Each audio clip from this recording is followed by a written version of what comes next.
Seigneur, tu ne peux plus rentrer là-bas. Et puis quand il vient au Seigneur, il arrête de se prostituer. Il n'a plus ce gain-là. Il n'a plus ce salaire-là de $1000 par mois, par semaine.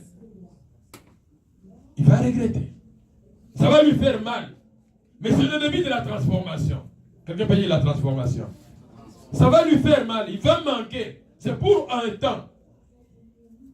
Pour qu'on sache que réellement, tu es transformé.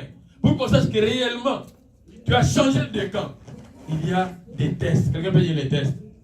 Dieu met les tests devant nous. Tu vas manquer quelque chose. Il y aura une opposition. Saül pouvait dire, mais moi, je me suis converti. Je viens maintenant parmi eux et ils sont en train de me bouder. Ils sont en train de me refuser. Donc je retourne encore là où j'étais. Il pouvait retourner là où il était pour continuer encore à persécuter les peuples de Dieu. Mais il a enduré cela, il a supporté cela. Et quand vous lisez bien les Écritures, vous verrez qu'il y a un moment où il a même pris une retraite. Il est allé, il s'est isolé pendant une bonne longue période avant de revenir encore dans le ministère. Quelqu'un peut dire les hommes naturels, les hommes charnels et les hommes spirituels. Quelqu'un peut dire mon désir, c'est de devenir un homme spirituel. Au nom de Jésus. Amen. Nous passons maintenant au point suivant, les stades de croissance. Je vais faire tout pour les terminer aujourd'hui. Les stades de croissance. Il y a 3 stades de croissance ici. Premier stade, c'est le stade des enfants ou des petits-enfants. Ou le stade de l'enfance. Ou le stade des nouveaux convertis. Et j'ai énuméré quelques caractéristiques ici des gens qui sont encore des enfants spirituels. Des enfants dans le Seigneur. Je ne parle pas des enfants comme des célestes ici, mais je parle ici des enfants spirituels. Un enfant spirituel peut être un adulte de 18 ans, de 30 ans, de 40 ans ou de 50 ans, mais il est un enfant spirituel parce qu'il vient de naître, il vient de se convertir. Et comment ils sont? La Bible dit ceci, que ces gens, ils ont du mal à comprendre les vérités de la Bible. Parce que ce sont des enfants. Il faut comprendre. Quelqu'un qui vient de se convertir aujourd'hui, il y a des enseignements qu'on peut lui donner à son niveau. On va lui donner le lait, c'est-à-dire que les éléments, les notions élémentaires de la Bible. On ne va pas aller en profondeur. Mais plus il va grandir, plus on va aller en profondeur. On va lui donner aussi la nourriture solide. Quelqu'un peut dire la nourriture solide. On lui donnera la nourriture solide après. Ils ont du mal à comprendre les vérités de la Bible. Ils sont lents à apprendre. La plupart des enfants sont lents à apprendre. Spirituellement. Ils sont là à apprendre. Mais ceux qui sont déjà des adultes ou des pères spirituels, ils ont le rôle de supporter ces gens-là. Et je vous dis ce matin, dans l'église, s'il n'y a pas de pères spirituels, s'il n'y a pas des ouvriers, des serviteurs qui peuvent supporter ces jeunes-là, ou ces enfants qui viennent de naître, pour les aider aussi à grandir, il y a un problème. Amen. Il y a un problème. Donc nous devons avoir les hommes qui sont là pour encadrer. Parce que ces gens, ils ont du mal à comprendre. Ils ont besoin de beaucoup de temps. Ils ont besoin de motivation. Ils ont besoin de répétition. Ils ont besoin d'encouragement. Lorsque vous voyez un chrétien, je ne veux pas chrétien quelqu'un, amen. Comme si vous dites pas amen, je dis amen, amen. Je ne veux pas chrétien quelqu'un, mais je ne dis pas c'est la vérité. Si vous voyez quelqu'un, ça peut être une maman, ça peut être un jeune, ça peut être un papa. Pour venir à l'église, chaque jour, il faut toujours qu'on l'appelle. Chaque jour, il faut toujours qu'on l'appelle. Chaque jour, il faut toujours qu'on l'appelle. Comprenez seulement, c'est encore un bébé. Amen. C'est encore un bébé. Si vous savez que à un certain moment, comme Diaconesse Christine disait ici que nous nous sommes retrouvés seulement 3 mamans. Ne murmure pas, ne t'en fais pas. Il faut dire seulement, nous nous sommes retrouvés seulement les adultes. Amen. Nous sommes retrouvés seulement les adultes. Les autres sont comportés comme des bébés. Parce que les bébés, il faut les forcer. Un bébé, parfois même, il y a la nourriture là-bas, il faut le forcer pour qu'il mange. Amen. Nous sommes tous des parents, nous le savons. Les bébés, on les force parfois pour manger. Des fois, on lui donne comme ça, il ne mange pas. Moi, j'ai eu parfois, je dis, bon, tu ne manges pas, ok, je vais voir. Je prends le piment, je mets là-dedans. Il mange comme ça lui fait mal là. Maintenant, il cherche encore, on ajoute, jusqu'au moment où ça va s'atténuer, mais il a mangé quand même. Amen. Parce que lui, il ne comprend pas. Un enfant, on lui donne le médicament. Un adulte, quand on lui donne le médicament, on dit, prends le médicament, c'est pour ta guérison. Il prend le médicament, il prend lui-même parce que c'est un adulte. Amen. Mais quand on donne un médicament à un enfant, il faut un adulte pour l'aider à prendre. Amen. Donc, ne te plains pas. Ne te plains pas. Continue toujours à faire tout ce qui est nécessaire pour que les personnes grandissent. Et les personnes vont grandir avec quoi? Avec la nourriture. Quelqu'un peut dire la nourriture. Et cette nourriture, c'est quoi? C'est la parole de Dieu. Amen. C'est la parole de Dieu. Nous avons même initié ici, partageons la parole de Dieu sur le pain du jour. Mais combien de personnes participent à cela? Je ne vois de personnes. Mais je dis combien de personnes participent à cela? Juste, tu as lu, parce que c'est un instrument. C'est comme un protocole diététique. Hein? Un peu comme ça. Un protocole diététique, on dit, bon, tu dois manger le matin ou le soir. On a dit le pain du jour. Il y a des boulangeries où on fait le pain le matin. Il y a des boulangeries où on fait le pain le soir. Moi, j'ai vu cela. Amen. Et le matin, tu manges du pain. Et le bon pain, on le mange du matin. Le bon pain, on peut le manger aussi le soir. Mais si tu ne manges même pas ce pain-là, comment tu vas grandir, mon frère, ma soeur? Il faut manger. Et même quand toi, tu ne veux pas manger, les autres qui mangent, au lieu de les laisser manger, tu es en train même de les critiquer. Ça ne marche pas encore. Je suis toujours sur les enfants spirituels, les petits-enfants ou les enfants spirituels. Ils ne sont pas encore familiarisés avec les enseignements des fondements de la vie chrétienne. Lorsqu'on parle des enseignements des fondements de la vie chrétienne, les enseignements qui nous donnent la solidité dans notre vie spirituelle, les enfants n'ont pas encore ces enseignements-là. Donc quand vous parlez de ça, il dit, ah, il a prêché pour moi. Amen. Il a prêché pour moi. Au contraire, moi je vous dis une chose, un secret.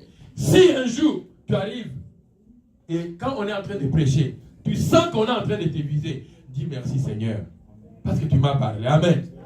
Tu m'as parlé. Pensez-vous quand je viens ici, je viens pour parler à qui? Amen. Si aujourd'hui moi je prêche, vous dites, ah, ce qu'il a prêché là, il m'a pointé. Bon, je suis venu ici pour prêcher, hein? Qui? Dites-le moi ce matin. Amen. Je suis venu prêcher ceux qui ne sont pas présents ici. Je suis venu prêcher ceux qui vont écouter peut-être le message s'il est enregistré quelque part. Non. Je suis venu prêcher qui? Toi et moi. Amen. Et quand je prêche maintenant là, moi-même je suis inclus là-dedans. Je ne suis pas exclu, je suis aussi inclus là-dedans. Amen. Donc, évitons cela que, oh non, le message là, il m'a pointé parce qu'il connaissait ma vie, il connaissait ma situation. Non. Les caractéristiques des petits enfants, c'est des jalousies et des querelles. Là où il y a des enfants, il y a des jalousies et des querelles. L'apôtre Paul a écrit cette lettre, non pas aux païens, mais il a écrit aux chrétiens. Les chrétiens de Corinthe. On trouve dans l'église, oh, moi je suis de Stéphane et moi je suis de Paul. Amen. C'est de Paul, moi je suis de Paul, moi je suis d'Apollos. Paul dit non. Qui est Paul? Qui est Apollos? Nous ne sommes que des serviteurs. Amen. Et il y en a même qui sont allés jusqu'à dire, et ils sont en train de calculer, comme le pasteur a prêché pendant ces 3 dimanches ici, je sais que dimanche prochain il va donner à quelqu'un d'autre et je ne viendrai pas. Je vous dis la vérité, amen. Amen. Non, il dit comme ça, il dit je ne viendrai pas. Parce que je ne vais pas écouter, l'autre là va prêcher en lingala. Je ne vais pas venir écouter. Ou bien je ne vais pas. Mon frère, ma soeur, je vais te dire une chose. Nous l'avons dit dimanche passé, Dieu parle même à travers un animal. Amen. Dieu peut utiliser même un enfant pour te parler. Dieu peut utiliser n'importe qui pour te parler. Ne choisis pas qui va te parler. Ce n'est pas toi qui choisis qui va te parler, mais c'est Dieu qui choisit qui va te parler. Amen. Et sois attentif tout simplement. Ça, c'est la parole de Dieu. On ne vient pas avec l'autre évangile. Nous venons avec la parole de Dieu. Tout instrument que Dieu utilise ici. Quand moi je me mets ici pour parler, je suis derrière la croix.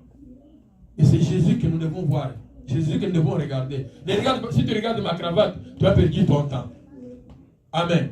Tu regardes, mais regarde, la cravate qu'il avait portée ce jour-là, c'était comme ça. Et d'ailleurs, cette cravate, il a portée pendant beaucoup de temps. Perds ton temps à regarder la cravate que j'ai portée pendant ton temps, au lieu d'écouter ce que tu es en train de te dire ce matin, que tu es encore un bébé, ne reste pas un bébé, tu dois changer. Amen.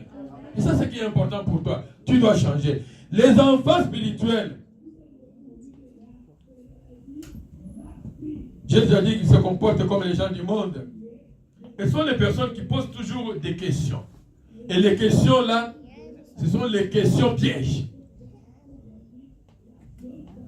Comment tu as trouvé le culte d'aujourd'hui? Amen.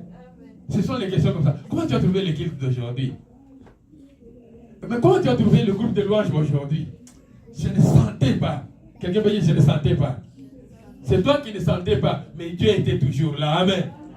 Toi, tu ne sentais pas parce que tu n'étais pas connecté. Et je vais vous dire ce matin, si aujourd'hui, quand on avait le Wi-Fi ici, quand on avait le Wi-Fi ici, vous vous rappelez, quand on avait le Wi-Fi ici, là, tout le monde, chacun pouvait se connecter facilement. Mais maintenant qu'on n'a plus le Wi-Fi ici, on n'a plus le Wi-Fi ici, là, pour se connecter. Qui peut se connecter maintenant ici? À moins que tu aies, si tu as ton téléphone avec ton option là. Mais celui qui n'a pas ce réseau là, ici, il ne veut pas se connecter. Toi, tu n'as rien senti de ce qui s'est passé dans la louange, de ce qui s'est passé dans la prédication. Tu n'as rien senti de tout ce qui s'est passé ici parce que tu n'étais pas connecté. Tous ceux qui étaient connectés, ils ont senti. Amen. C'est toi qui n'as pas senti. C'est comme ça que les bébés, ils viennent toujours poser des questions comme ça. Comment tu as trouvé aujourd'hui? Amen. Ils posent des questions pièges. Ils posent des questions astucieuses là. Et ce sont des personnes que le diable utilise, que le diable manipule. Et ce matin, je prie que le diable ne t'utilise pas, que le diable ne te manipule pas. Amen. Sois éveillé. L'objectif de quelqu'un qui est encore un enfant spirituel, quelqu'un qui vient de se convertir, il doit tendre vers la maturité. Quelqu'un peut dire la maturité. Il ne va pas sauter des étapes. Il doit tendre vers la maturité. Il a besoin des enseignements. Et je crois, et je le dis encore ce matin, beaucoup des enfants de Dieu ont besoin des enseignements. Ils ont besoin des enseignements. Beaucoup des enfants de Dieu ont besoin de grandir. Ce besoin-là existe. Mais quand nous regardons dans notre comportement, dans notre façon de faire, nous refusons de grandir. Parce que nous refusons de manger. Nous refusons des enseignements. Bientôt, on va commencer, après la célébration de l'anniversaire de l'église, on va mettre un programme des affermissements. Un programme des enseignements. Et nous allons voir combien de personnes vont participer. Mais ceux qui ont soif, ceux qui veulent changer leur stade de développement, qu'est-ce qu'ils vont faire? Ils vont manger la bonne nourriture, ils vont suivre les enseignements. Amen. Et maintenant, nous passons au deuxième stade. Juste après la naissance, tu es un enfant, tu es en train de grandir, et maintenant, tu grandis, tu deviens un jeune homme. C'est ce qu'on appelle les gens matures spirituellement. Les gens qui sont matures spirituellement, ce sont les gens qui se nourrissent de la nourriture solide. Et la nourriture solide, c'est que quelqu'un qui peut se concentrer sur un chapitre, un livre. Lire un livre du début jusqu'à la fin. Lire un chapitre du début jusqu'à la fin. Les petits enfants, tu ne peux pas commencer à lui dire aujourd'hui, bon, nous allons étudier le livre de Jérémie. Commencer à lire. Quand tu lis 30 minutes en train de prêcher, c'est trop pour un enfant. Mais pour un adulte, 30 minutes, 40 minutes, 50 minutes, il est là, il est en train de suivre. Amen. Et je peux vous dire, même pendant que nous sommes là, il y a quelqu'un qui est en train de regarder. Depuis qu'il a commencé à parler là, ça va s'arrêter quand?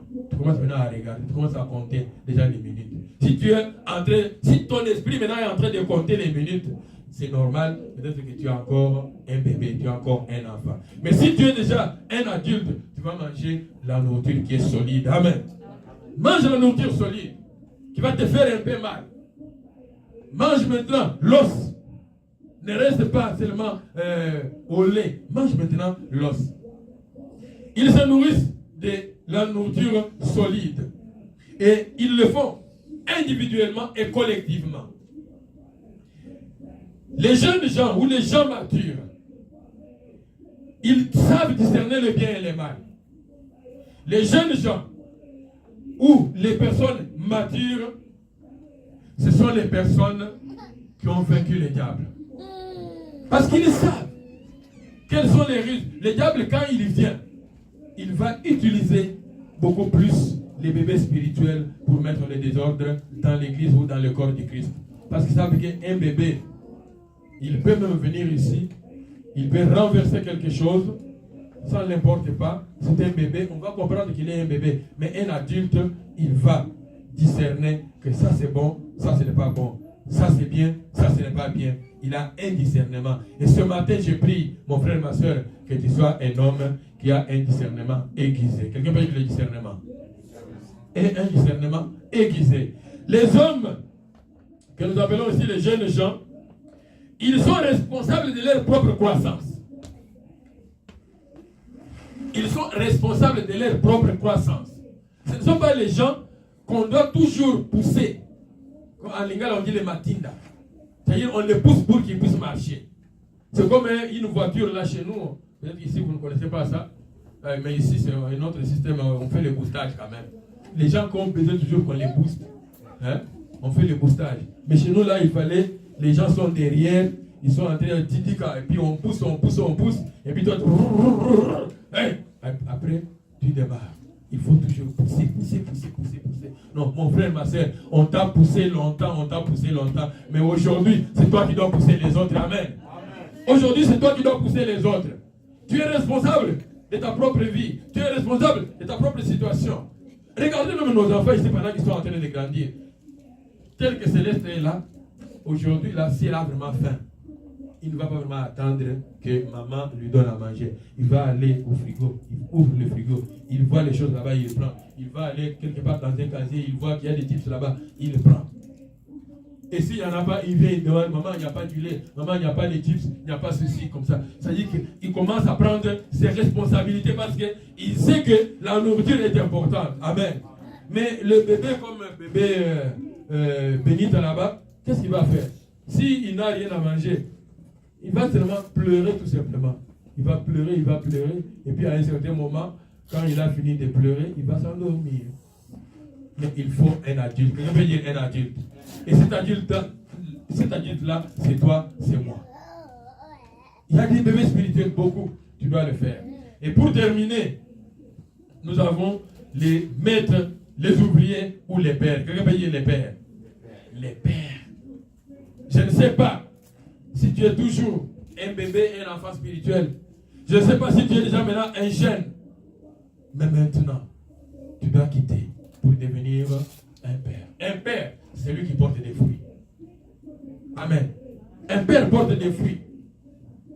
Comme nous voyons Paul avec Timothée. Paul était un père spirituel de plusieurs.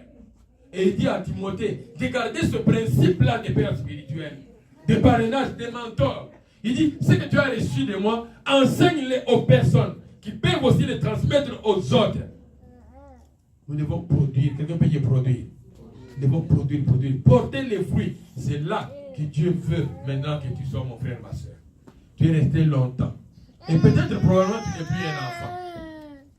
Tu es maintenant un jeune. Mais ne reste pas seulement un jeune. Si tu es seulement un jeune comme ça, tu te nourris toi-même. Tu ne t'occupes pas des autres. Tu es un égoïste. Tu dois t'occuper des autres. Et je vais vous dire, mon frère, ma soeur, ce matin encore, que si chacun de nous se comporte comme un père, comme un ouvrier, comme un serviteur, le dimanche prochain, nous ne serons pas au nombre que nous sommes ici. Nous pouvons doubler. Amen. Nous pouvons doubler le nombre. Parce que chacun de nous s'est dit, je vais aussi aller prendre quelqu'un d'autre. Je vais m'occuper de quelqu'un d'autre. Et ce matin, nous allons prendre un engagement. L'engagement que nous allons prendre, c'est quoi? C'est de prendre en charge les autres. Avant même d'aller chercher les non-chrétiens pour les emmener au Seigneur. Mais il y a déjà ceux qui sont au milieu de nous. Imaginez-vous quelqu'un, tu as des enfants chez toi à la maison, tu n'arrives pas à t'occuper bien de tes enfants là, tu dis bon, je vais aller adopter un autre enfant. Pensez-vous que dans ce pays ici, on va te donner l'adoption? Non. On va d'abord regarder, tu as 2 enfants. Comment tu fais avec les 2 enfants que tu as? Les 2 enfants que tu as, on regarde les enfants ne sont pas à l'école, ils ne sont pas bien. Il y a toujours des problèmes. Et tu veux dire, bon, je vais adopter un troisième enfant parce que biologiquement, je n'en ai pas eu. On ne te le donnera pas. On va te dire, tu n'es pas capable. Et même dans ce monde où nous sommes ici, quand tu ne prends pas soin de tes enfants convenablement, on peut te prendre les enfants là, on dit, on va envoyer les enfants à la DJP. Amen. Parce que tu n'as pas pris soin des enfants. Et ce matin, ma prière est que tu sois un adulte, tu sois un père qui prend soin des autres. Tu dois prendre soin des autres. Et nous allons conclure avec quelques questions. Nous allons nous tenir debout pour entendre cette conclusion. Ma conclusion est la suivante. Au terme de tout ce que je viens de dire, 3 catégories des hommes. Les hommes charnels, non, les hommes naturels, les hommes charnels et les hommes spirituels. Quelle catégorie représente ton profil aujourd'hui? Es-tu un homme charnel, un homme naturel, adamique? Es-tu un homme charnel? Es-tu un homme spirituel? Tu le sais et tu dois le savoir toi-même. En évoluant maintenant sur le plan de l'évolution, est-ce que tu es encore un bébé, un enfant? Tu es un jeune gens? Ou tu es un père? Tu dois le savoir et tu le sais. Et ce matin, comme mon frère qui a dit là-bas qu'il a encore les 3. Je vais partager avec lui pour qu'il comprenne. C'est très important. Lui au moins il l'a dit, amen. Lui au moins il l'a confessé. Et Dieu a entendu qu'il est encore dans les 3. C'est-à-dire qu'il a encore pied dedans, pied dehors. Et mon frère, ce que Dieu veut pour toi aujourd'hui, c'est que tu sois un homme spirituel. Amen. Dieu veut que tu sois un homme spirituel. Tu as entendu, tu t'es évalué, tu as compris que à un certain moment, tu es ici, à un certain moment, tu es là-bas. Oui, ça existe. Et c'est vrai. Il y en a qui montent des masques. Quand il vient à l'église, il a un masque. Quand il sort de l'église, il prend un autre masque. Nous le savons, ça existe. Mais ce matin, Dieu te demande une chose. Quitte le stade de l'homme naturel. Quitte le stade de l'homme charnel. Choisis. Engage-toi à devenir, à partir d'aujourd'hui, un homme spirituel, une femme spirituelle. C'est ça, là où Dieu veut que tu sois. En ce qui concerne la croissance, les étapes, tu t'es converti. Tu es devenu un enfant de Dieu, c'est bien, mais tu dois grandir. Tu vas devenir, tu es peut-être déjà un jeune, tu le sais, c'est bien. Mais maintenant, Dieu veut que tu portes des fruits. Voilà la transformation que Dieu veut aujourd'hui pour toi et pour moi. Et parce que Dieu a dit à l'église Assemblée Rocher du Salut ce matin que je vais transformer ta vie pour que tu sois utile à mon œuvre.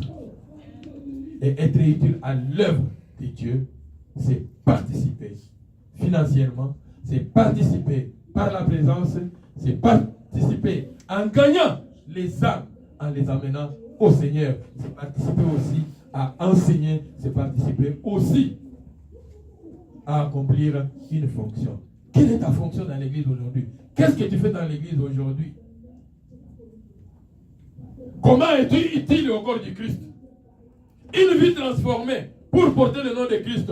Une vie transformée pour servir dans le corps du Christ. C'est ça ce que Dieu veut aujourd'hui pour toi et pour moi. Tu ne l'as peut-être pas dit à haute voix comme mon frère Yves là-bas. Mais maintenant dans ton cœur, tu peux le dire à Dieu. Parce que Dieu, lui, il entend, il le voit. Il connaît ton cœur. Et je veux maintenant que tu fasses une prière ce matin. Parce que tu n'es pas venu ici par hasard. Tu es venu pour cela, pour entendre cette parole. Mais regarde maintenant, tu peux parler à Dieu. Et Dieu est souverain. Nous avons dit que c'est Dieu qui transforme. C'est Dieu qui est l'auteur de la transformation dans nos vies. Et Dieu va faire quelque chose dans ta vie maintenant. Élève ta voix là où tu es. Amen.